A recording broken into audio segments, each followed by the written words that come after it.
Au temps où Hérode le Grand régnait sur la Judée, vivait un prêtre du nom de Zacharie.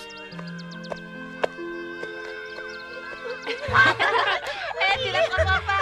Tu vas toucher.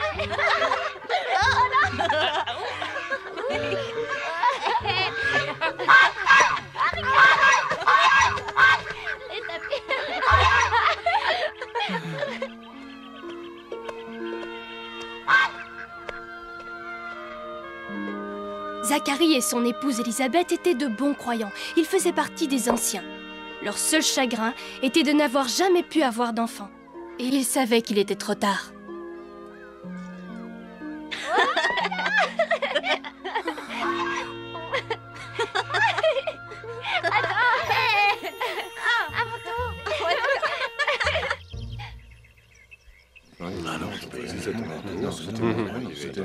Un jour, ce fut au tour de Zacharie de faire brûler l'encens au sanctuaire. Un grand honneur.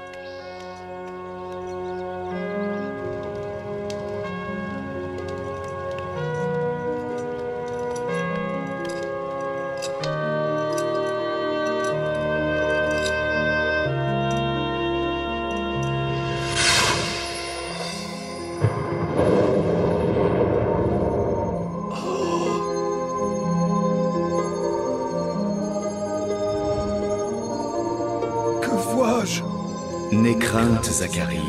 Je suis l'ange Gabriel, envoyé par Dieu pour t'annoncer la bonne nouvelle. Élisabeth, ton épouse, va porter un fils en son sein, qui répondra au nom de Jean. Ton fils sera l'un des grands hommes de Dieu. Il sera empli du Saint-Esprit dès l'instant de sa naissance. Il convertira un grand nombre d'enfants d'Israël à leur Seigneur Dieu. Mais ce n'est pas possible, voyons. Je suis un vieillard et ma femme a largement passé l'âge de porter un enfant en son sein.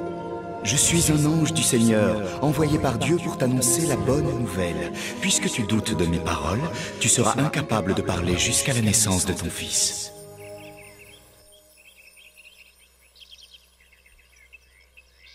Qu'est-ce qui le retient aussi longtemps? Le voilà. Vous l'avez vu? On dirait qu'il a été ensorcelé.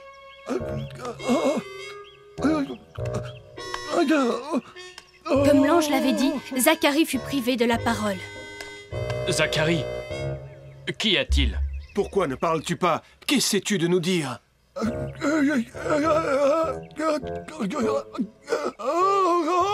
Je crois qu'il a eu une vision. Comme l'ange l'avait prédit, Élisabeth se retrouva enceinte peu après. Hé Guimel, est-ce que tu t'es jamais demandé pourquoi les anges disent « n'aie crainte » en apparaissant? L'ange apparut à Zacharie. Elle déployait dans un nuage doré. Tu vas être père, c'est ce que l'ange lui a dit. Ce fils va te remplir de fierté. Zacharie sursaute, il se serre le cœur, car il n'a jamais vu danger, il a peur. L'ange lui dit, ne sois pas troublé, y a aucune raison de s'effrayer. L'ange ajouta, mais réjouis-toi, ta femme va porter un petit gars, du monde entier il fera la joie. L'ange ajouta, mais réjouis-toi, ta femme va porter un petit gars, du monde entier il fera la joie. Vos petits gars et monde en joie. N'aie crainte, n'aie crainte.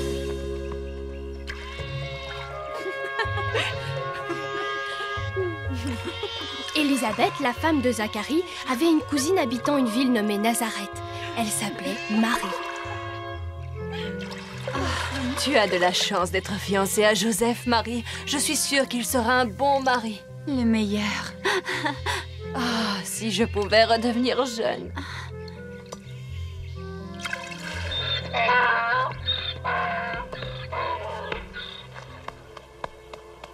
Le jeune Joseph, futur époux de Marie, était descendant du roi David. Il était apprenti dans l'atelier de menuiserie de son père.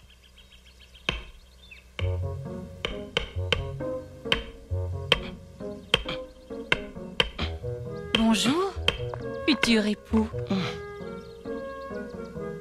Bonjour, future épouse. Aouh!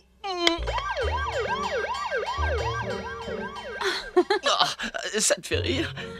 Oh, Joseph, ce n'est pas trop douloureux? Non, non. Je sens rien. Tu devrais reprendre le travail pendant qu'il te reste encore 9 doigts. Je passerai te voir quand j'aurai terminé. Nous pourrions faire une petite promenade? Volontiers, alors à tout à l'heure. Ah, ouf. Oh, oh, ouf.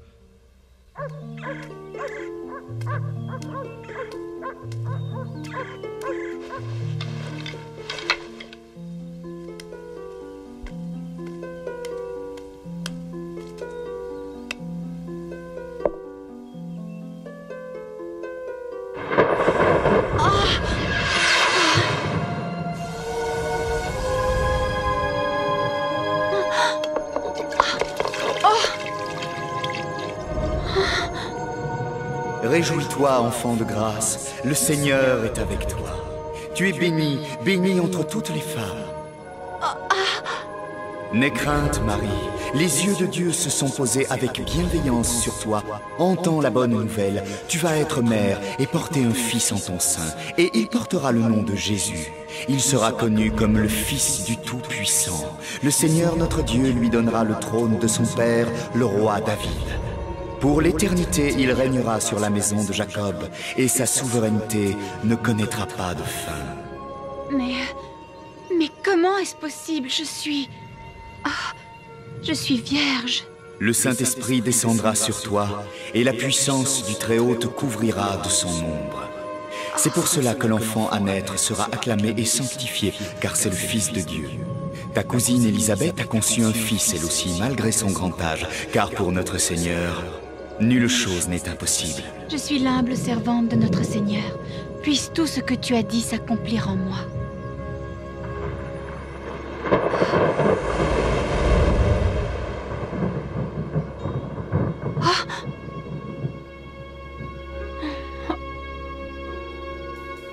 L'ange apparut à Marie. Le nuage était d'or, ses ailes aussi. L'ange déclara, tu enfanteras celui qui sera le roi des rois. Marie sursaute, se serre le cœur, car elle n'a jamais vu danger, elle a peur. L'ange lui dit, Vierge bien-aimée, y a aucune raison de s'effrayer. N'aie crainte, l'ange lui sourit, n'aie crainte. Ma chère Marie, choisie par le Saint-Esprit, entre toutes les femmes tu es bénie. L'ange lui sourit, ma chère Marie, choisie par le Saint-Esprit, entre toutes les femmes tu es bénie. Le Saint-Esprit, tu es bénie. N'aie crainte, tu es sainte.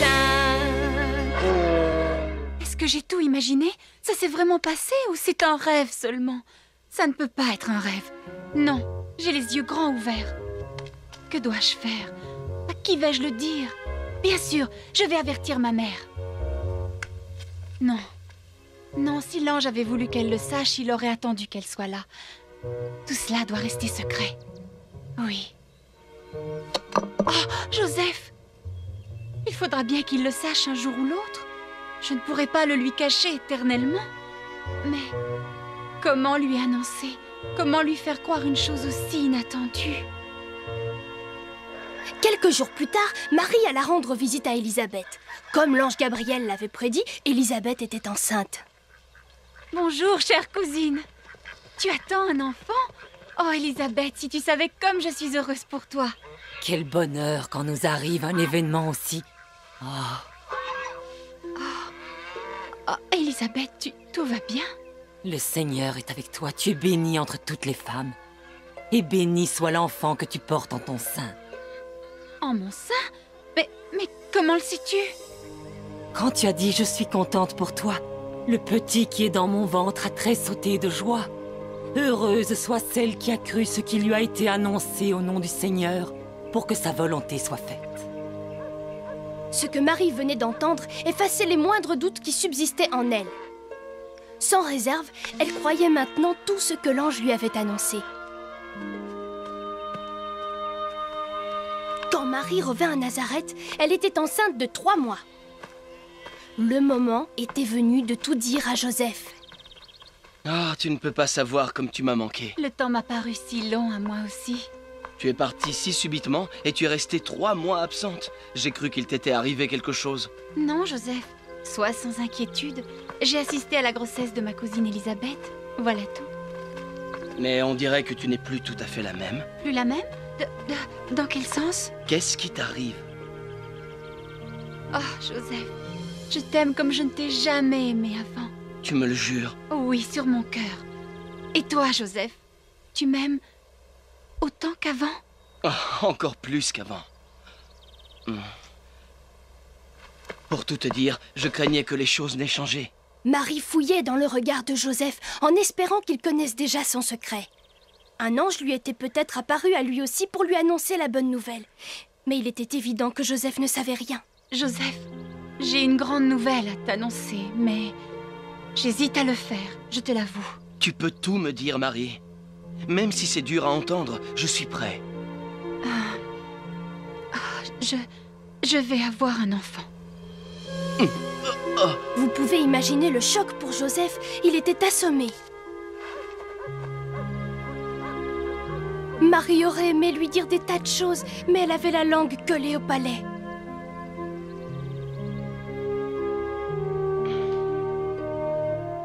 Tu m'excuseras, mais je te demande le temps d'y réfléchir.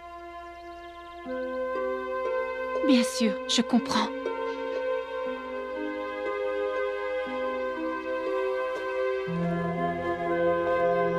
Joseph ne le savait pas encore, mais il était mis à l'épreuve.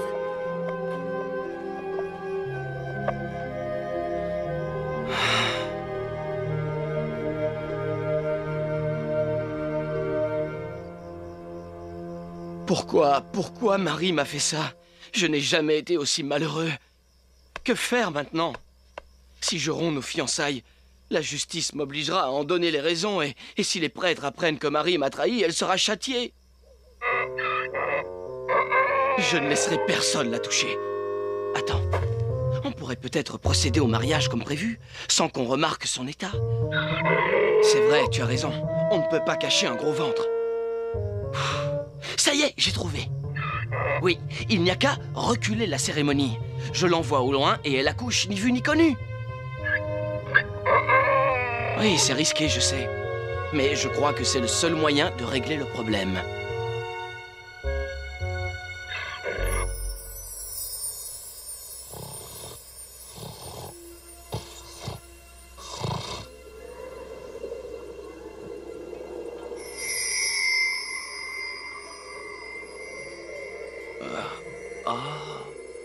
Je vais avoir un enfant.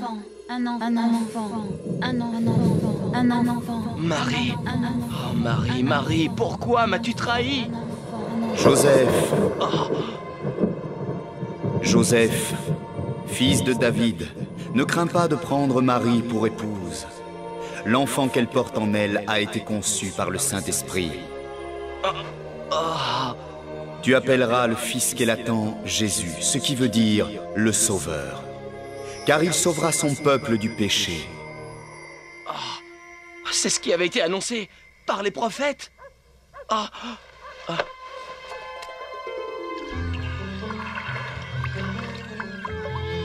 Marie!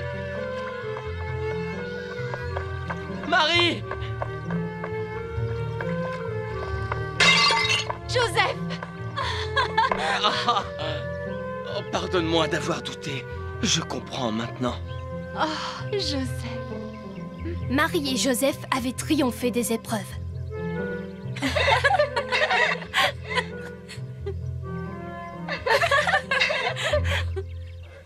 Amen. Finalement, ils se marièrent.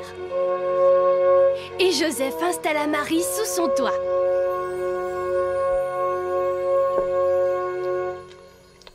Je sens que quelque chose te tracasse. Non, je pensais à l'ancienne prophétie. Si j'ai bonne mémoire, le futur roi des rois doit naître à Bethléem, pas à Nazareth. Je ne vois qu'une façon de faire un aussi long voyage dans mon état. Tu me portes sur ton dos.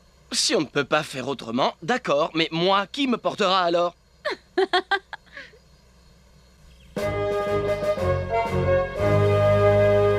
Presque au même moment, à Rome, César Augustus tenait conseil avec 2 de ses ministres. C'est intéressant, mais il devrait y en avoir plus que ça. Comment peut-on être sûr que tous mes sujets ont été soumis à l'impôt? C'est difficile, noble empereur. Nous n'avons qu'une estimation globale de la population. Il y a un grand nombre de provinces et 10 fois plus de langues différentes. J'ordonne que l'on fasse le décompte de la population.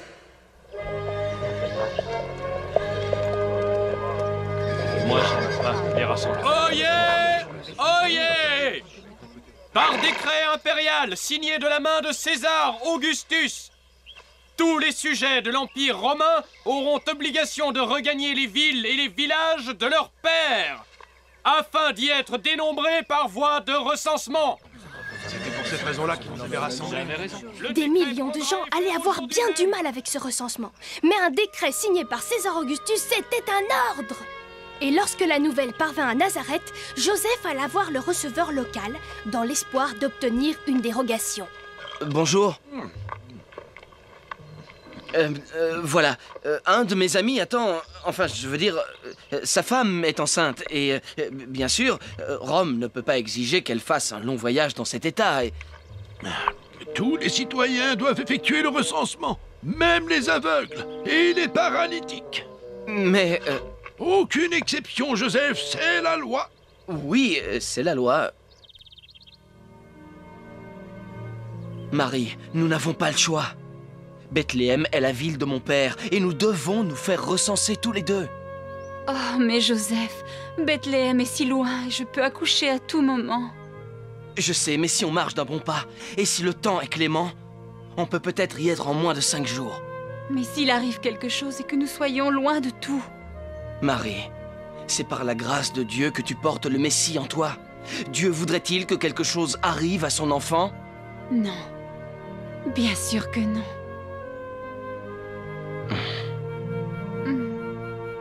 Et surtout, la prophétie pourra enfin s'accomplir grâce à nous. Bethléem était à quelques 150 km de Nazareth. Le chemin était long, difficile, surtout pour Marie qui était sur le point de donner naissance.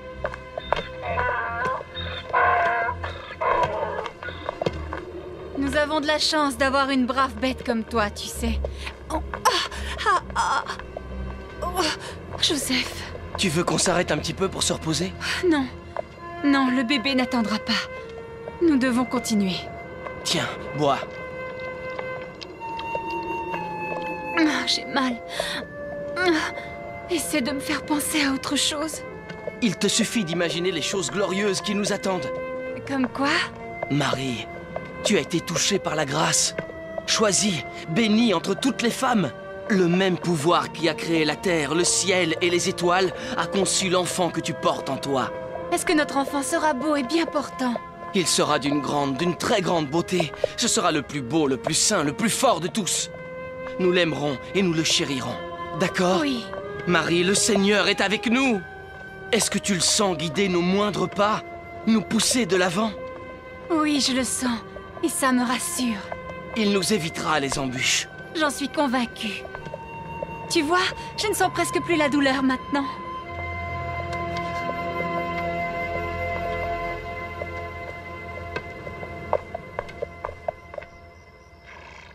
La nuit, ils dormaient à la belle étoile afin d'économiser le peu d'argent qu'ils avaient pour le bébé.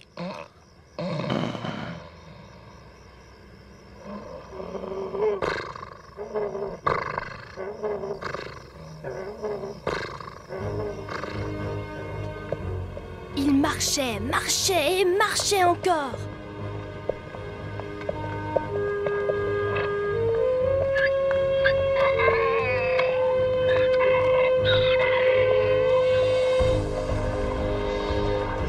Parfois, il leur arrivait de se mêler à une caravane de pèlerins, de paysans ou de marchands.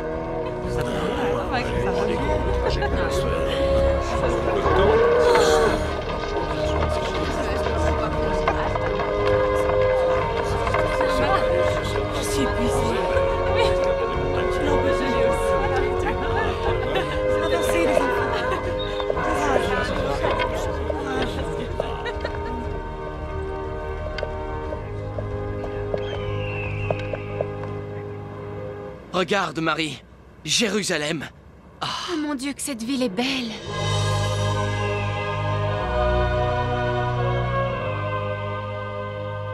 Jérusalem est exactement comme les anciens la décrivaient. Une perle rare au milieu du désert.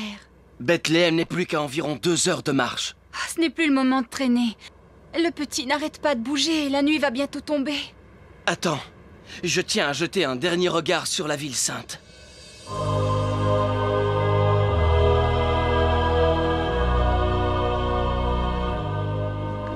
Tout peut m'arriver maintenant.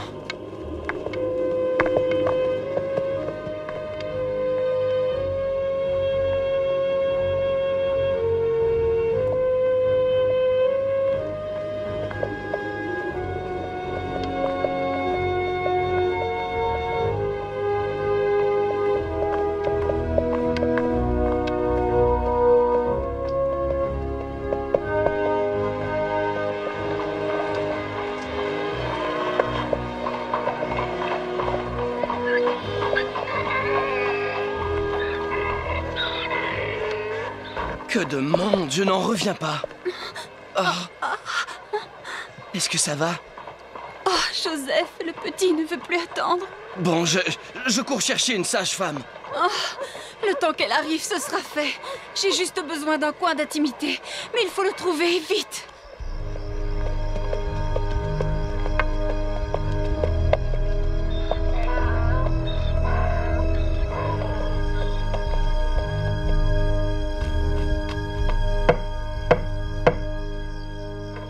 Nous voudrions une chambre. Oui, comme beaucoup d'autres. On se contentera de peu de choses. Un petit coin tranquille nous suffira. Je regrette, vous arrivez trop tard. On a loué le dernier recoin il y a 3 jours. L'auberge est tellement bondée que les gens font la file pour dormir dans le même lit. Mais notre cas est particulier. Ma femme est sur le point d'accoucher. Qu'est-ce que vous voulez que j'y fasse? Tout le monde est venu pour le recensement. Les femmes, les enfants, les vieux dorment au coin des rues. Si vous étiez venu il y a 3 jours... Pitié, ma femme est à bout de force. Elle ne va pas accoucher en pleine rue. Je vous en supplie, pour l'amour du ciel. Vous dites que votre femme va avoir un bébé? Te laisse pas attendrir. Si vous voulez, vous pouvez disposer de la grotte près de l'auberge. C'est peu, mais... C'est là qu'on garde les animaux, sûrement pas un endroit pour enfanter. Il y fait chaud, c'est tranquille, et nous n'avons que ça de disponible. Nous la prenons. Merci beaucoup. Merci, ma bonne dame.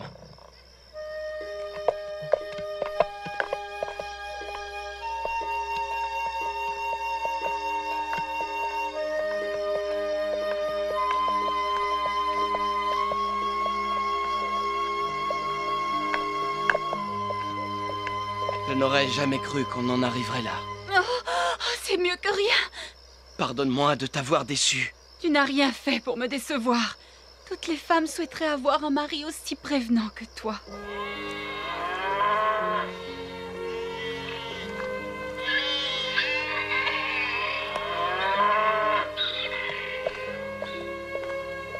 Marie, une étable, ce n'est pas digne de toi. Pourquoi douterait-on de la sagesse de Dieu s'il a jugé bon de faire naître son fils à cet endroit-là? C'est vrai. Cette étable fera très bien l'affaire.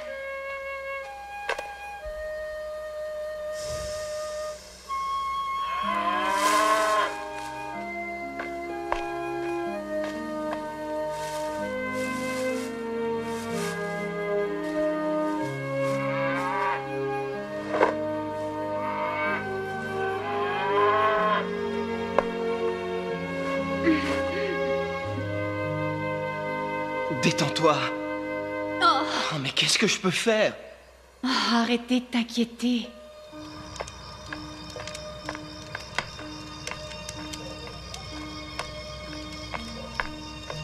Joseph attend dehors. Et au moment où il lève les yeux au ciel, il est saisi par un fabuleux spectacle.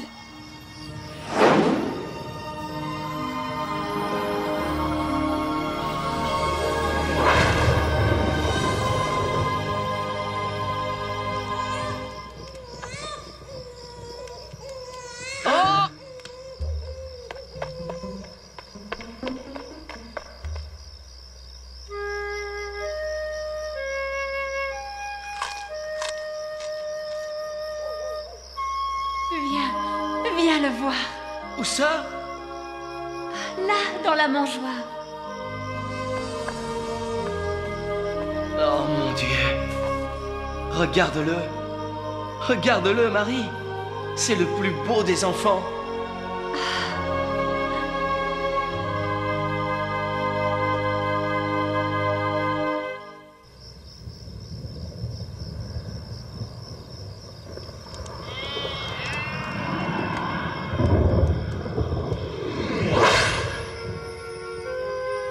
Tu sais ce que c'est, ce truc-là? Pas plus que toi. C'est la première fois que je vois ça.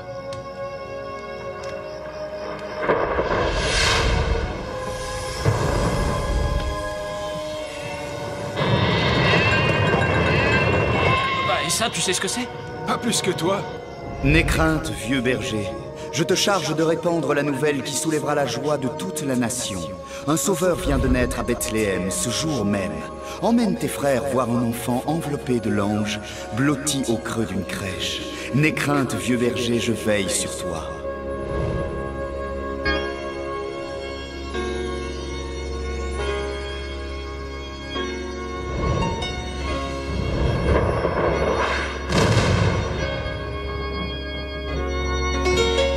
L'ange apparut aux 3 bergers, battant des ailes dans un nuage doré. À Bethléem, l'enfant est né, le Fils de Dieu, roi de Judée. C'est la stupeur chez les pasteurs, car ils n'ont jamais vu danger, ils ont peur. Y a aucune raison de s'effrayer, dit l'ange au vieux berger. À toi de leur dire de se réjouir. Tes 2 frères conduis-les là-bas voir l'enfant roi, le beau petit gars. À toi de leur dire de se réjouir. Et courez vite tes frères et toi voir l'enfant roi, le beau petit gars.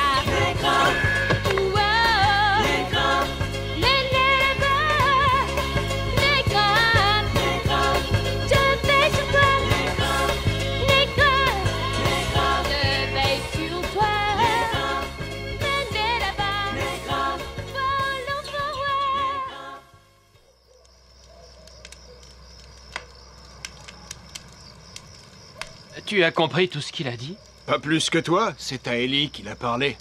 C'est normal, je suis l'aîné.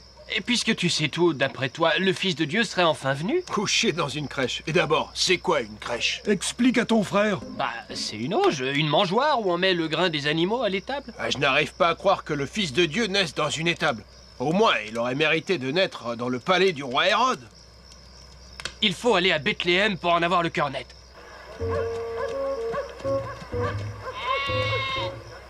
Savez-vous où on pourrait voir le Messie? Le Messie? Il n'y a pas de Messie chez nous. Vous n'avez pas vu des anges dans le ciel? Allez-vous-en. Dites-nous au moins si vous avez entendu parler d'un nouveau-né. Fichez-nous la paix, maudit berger crasseux. Vous nous empestez. S'il vous plaît, pouvons-nous entrer? Je vais voir qui c'est.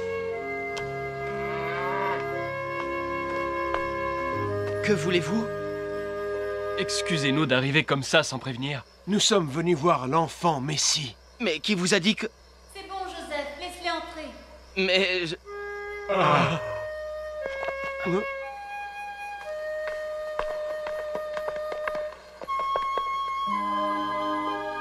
Vous permettez?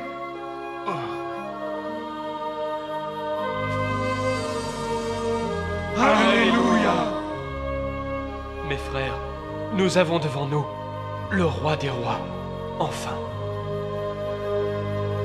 Mais comment l'avez-vous su? Des anges nous sont apparus la nuit dernière. Nous sommes d'humbles bergers, porteurs d'humbles cadeaux.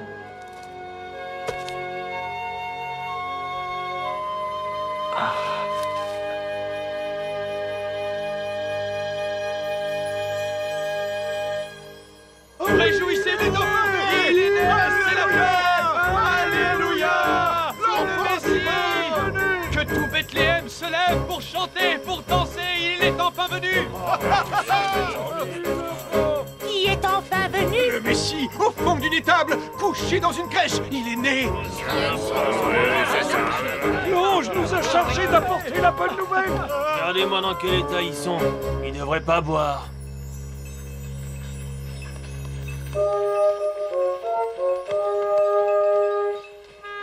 Les bergers n'étaient pas les seuls à prendre la route pour voir l'enfant Jésus. Gaspard, Melchior et Balthazar étaient des érudits, des astronomes et des philosophes désignés sous le nom de rois mages. Pour eux, l'apparition de l'étoile ne pouvait être qu'un signe divin. Mes amis, nous approchons de la ville de Jérusalem. Et regardez, l'étoile n'a jamais été aussi proche de nous. Cela doit vouloir dire que notre long voyage touche à sa fin. Les rois mages allèrent consulter le grand prêtre au temple de Jérusalem. Nous croyons que l'étoile est un signe adressé au monde. C'est pour cela que nous avons quitté la Perse lointaine, la suivant comme un phare. Pouvez-vous nous dire où il nous est possible de voir le nouveau Messie? Nous voulons honorer et déposer des présents aux pieds de l'enfant roi des Juifs. Le grand prêtre se dépêcha d'aller annoncer la nouvelle au roi Hérode. Que viens-tu m'annoncer, grand prêtre? 3 étrangers sont venus semer la perturbation dans le temple, votre majesté. Mais encore? Ces Persans ont vu briller une étoile au ciel et ils affirment qu'elle les a guidés jusqu'à Jérusalem. Une étoile, hein? Ça me paraît être une histoire à dormir debout. Ils affirment également que cette étoile est un signe divin qui doit les conduire auprès d'un nouveau-né. Et d'après ce qu'ils disent, cet enfant serait le nouveau roi des Juifs. Le nouveau roi des Juifs?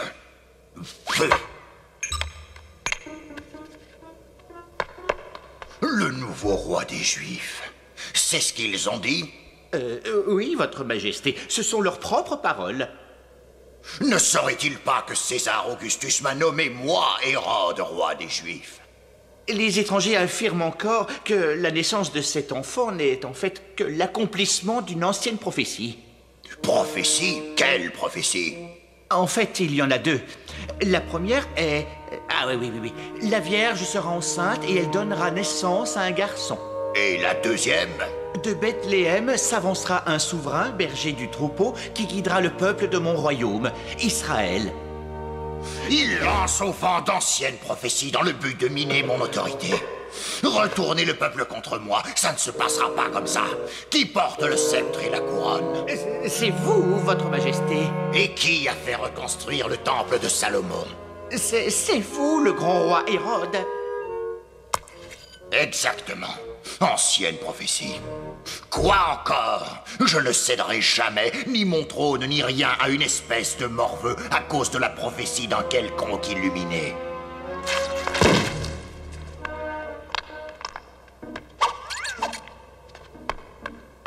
Qu'attendez-vous de moi, roi Hérode? Convoquez ces 3 étrangers. Je tiens à les rencontrer avant qu'on ne puisse plus maîtriser les rumeurs. Si j'ai bien compris, vous êtes venu en Judée parce que vous êtes convaincu d'y trouver l'enfant roi. Comme c'est passionnant, je vous admire. J'adore les prophéties. Vous venez de Perse? Oui, nous avons fait ce long voyage pour voir l'enfant. Je comprends d'autant plus votre démarche que j'ai moi-même la ferme volonté de trouver cet enfant roi au plus vite, si toutefois il existe. Pour nous, c'est une certitude. C'est pour cela que je tiens beaucoup à savoir où il est, pour lui rendre, comme il se doit, un hommage personnel. Dès que nous l'aurons trouvé, nous reviendrons vous dire où il est. Quelle merveilleuse idée! J'en viens à m'étonner de ne pas l'avoir eu moi-même. Que Dieu soit avec vous, très chers amis.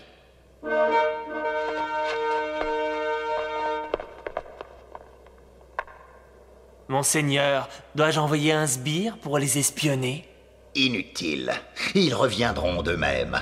Quand nous aurons trouvé ce marmot, je le jetterai du haut d'une falaise. Un enfant roi, et puis quoi encore? Prêtre? Oui, votre majesté. Vous allez livrer un message à la population. Que devra-t-il contenir, monseigneur? Faites courir le bruit que ce soi-disant enfant roi n'est qu'un imposteur, et que ces histoires de Messie ne sont qu'un tissu de mensonges. Surtout, dites que dans la prophétie, le vrai Messie est un adulte qui arrivera porté par un nuage dans un concert de trompettes sonné par une légion d'anges et de séraphins. Bien, monseigneur. Que ce soit très convaincant.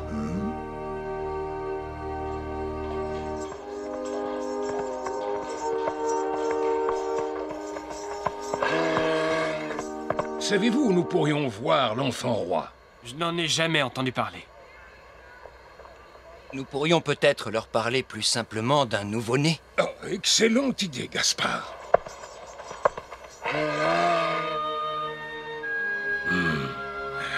Personne ne put les renseigner. Ils étaient épuisés, ils avaient soif. La nuit venue, ils décidèrent de prendre un rafraîchissement à l'auberge. Et voilà. Aubergiste, n'auriez-vous pas entendu parler de la récente naissance d'un bébé par hasard? Il y en a un, quelque pas d'ici, dans l'étable. Un enfant roi dans une étable?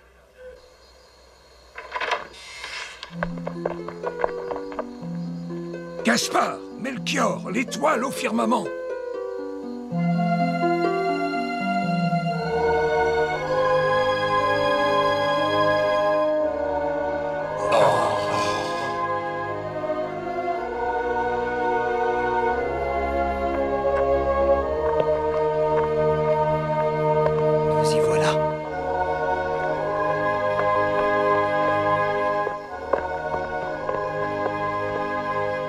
Qui êtes-vous? Nous sommes venus de très loin pour adorer le roi qui vient de naître.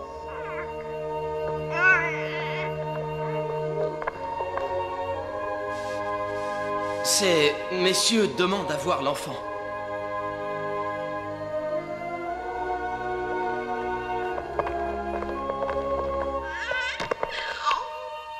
Nous aimerions rendre hommage au nouvel enfant roi.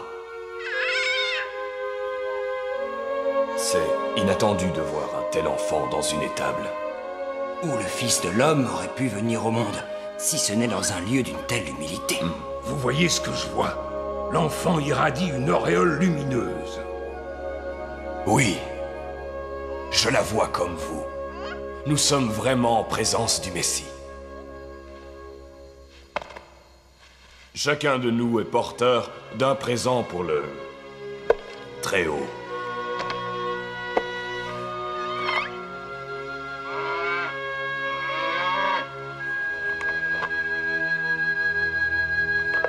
Je lui offre l'or.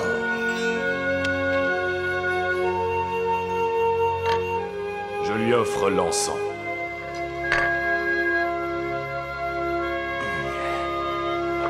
Moi, je lui offre la myrrhe. Ces présents sont dignes d'un roi et nous vous en remercions. Au cours de leur sommeil, les rois mages furent avertis par un ange d'éviter le roi Hérode en repartant chez eux. Et donc, au lieu de prendre au nord vers Jérusalem, ils allèrent à l'est. Ils ne diront jamais à Hérode où se trouvait l'enfant. 8 jours après sa naissance, l'enfant était circoncis et prenait le nom de Jésus, comme l'ange l'avait indiqué dans le rêve de Joseph.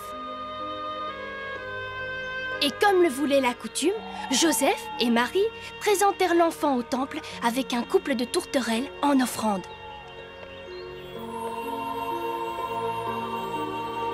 Un vieillard nommé Siméon se trouvait au temple à ce moment-là. Le Saint-Esprit lui avait promis qu'il ne mourrait pas avant d'avoir vu le Messie.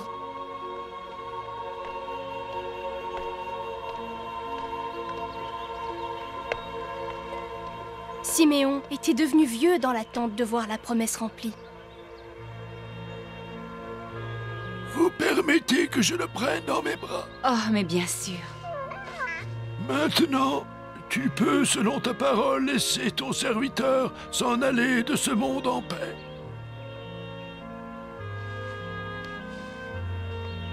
Mais hélas, cet enfant doit amener la chute et le relèvement d'un grand nombre en Israël et être en but à la contradiction. Et toi-même, une épée te transpercera l'âme, femme bénie entre toutes les femmes, afin que se révèlent les pensées de bien des cœurs. Siméon venait de prédire la tragédie à venir et le chagrin de tous.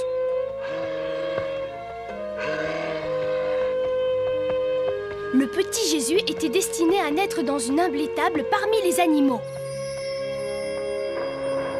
Et le destin également scellé par Dieu avait désigné une pauvre paysanne pour être la mère de Jésus et désigné un menuisier gagnant péniblement sa vie pour père. De simples bergers avaient accouru pour adorer l'enfant, ainsi que des sages venus de terres lointaines. Et dans le lieu le plus sacré d'Israël, un vieillard avait proclamé le nouveau-né, futur sauveur du monde.